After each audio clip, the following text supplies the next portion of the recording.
Sixth Sunday in Ordinary Time, Cycle C. The community's Action in Solidarity and Association Jesus Solidarity are inviting you to listen to the Living Gospel for February 16. Let us then meditate on the Gospel according to Luke, chapter 6, verses 17 and 20 to 26, with commentary from Father Patxi Loidi in the voice of Chi Liquicia. Proclamation of the Holy Gospel according to St. Luke.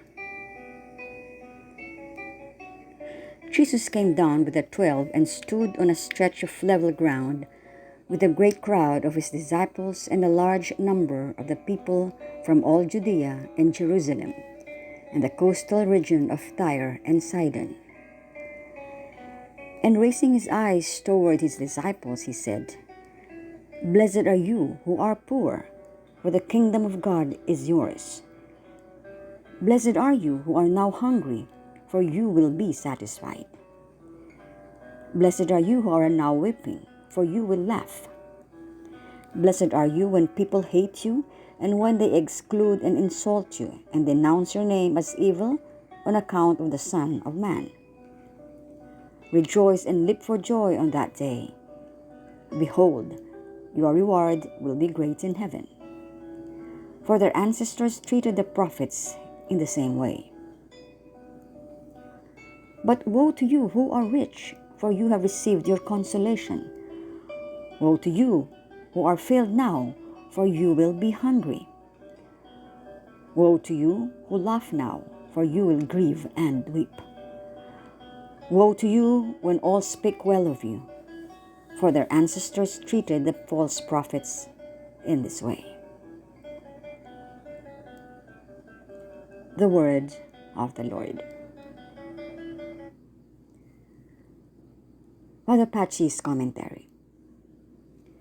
Dear friends, the Beatitudes appear in two Gospels, Matthew and Luke. The first thing we notice is that Matthew has impersonal wordings while Luke is in the second person. Blessed are you, the poor. In Luke, Jesus is speaking to his community plagued by the poor and the sick.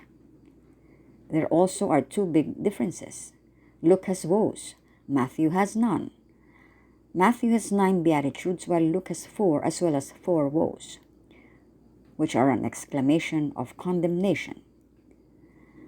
Finally, the first Beatitude contains a notable difference. While Luke speaks directly to and briefly of the poor, Matthew mentions poor in the spirit, a version that has served to justify riches and even greater riches, with the argument that it is enough to be detached from riches. Luke clearly emphasizes mercy and the poor not only in this passage, but throughout his gospel. Mercy and the poor. God's compassion is particularly for the poor. Luke has already expressed this in the Canticle of Mary. He brings down the powerful from the throne and raises up people of humble status. And he will tell us in the parable of Lazarus, there's no merit in giving one's left over to the poor. The land is owned by all people, and all of them have the right to have enough, and even more than enough, to live with dignity. The right to private property is not the first right. It is the second and derived from the first. And what is the first right? That the land and all of its assets are owned by everyone. The right to private property is a derivation of the first right, and its purpose is the just distribution of the goods of all for all. Many Christians are protagonists in the huge social differences that currently exist, and they are contrary to the first right to own property and to the second, which is derived from the first. Bad wages and their consequent misery are also contrary to the right to own property. The international organization Oxfam has reported that the wealth of half the world's population are owned by 8 persons. All baptized people must know that this inequality is not solved by almsgiving or social work, however great, but by social change. Prominent Christian institutions, in addition to satisfying the wealthy, are among the causes of the status quo. And not only the institutions, but also many Christians, the clergy, and the laity. The four condemnatory and threatening woes in Luke are directed firstly against those institutions and people who belong to the community of Jesus. Woe to you, the wealthy! Woe to you, those who are now being fed! Woe to you who laugh now! Woe when all the people speak well of you! Let's tell the truth. There's also no credit in giving jobs and bonuses to the poor and doing many works of charities.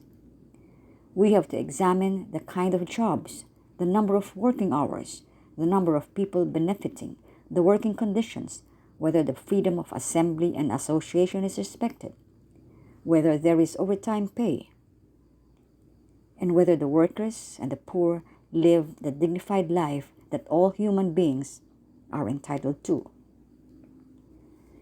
Charity without justice and without fighting to change unjust structures is contrary to the gospel. Let us also acknowledge that frequently within the church itself are persons of authority who speak and write about the poor, yet pay bad wages and forbid church workers to assemble and associate, and fire old people who could no longer find other jobs. Prominent institutions of the church and even its hierarchies have done all the previous. The woes of Jesus demand a severe examination and change of certain social structures. On the other hand, congratulations and the promise of happiness for you the poor, you who are hungry, you who are crying, you who are hated, expelled, insulted, and condemned for being of Jesus, you who work with the poor and fight for justice. Rejoice, Jesus adds, and jump for joy on that day. May the Lord give us His Spirit to make His gospel effective. Prayer. The friends of Jesus. Wake up, my soul. I hope the gospel awakens you. I hope it opens your ears to hear the slender steps of that friend who arrives when you least expect him. Be prepared also to hear the uncertain steps of your friend's rare friends, fine as skeletons, as badly dressed as they are badly fed, who follow him on all the paths. Those people do not exist, do not appear in the media except in statistics of the number of hungry, the number of dying, and the countless number of starving people. I know that you will prepare with the greatest care the most welcoming room in your home, captivated by emotion of meeting with your greatest friend. Will you also listen with attentive ear to the friends of your friend, who always accompany him with a ramble on all roads and paths, asking for the arrival of his kingdom?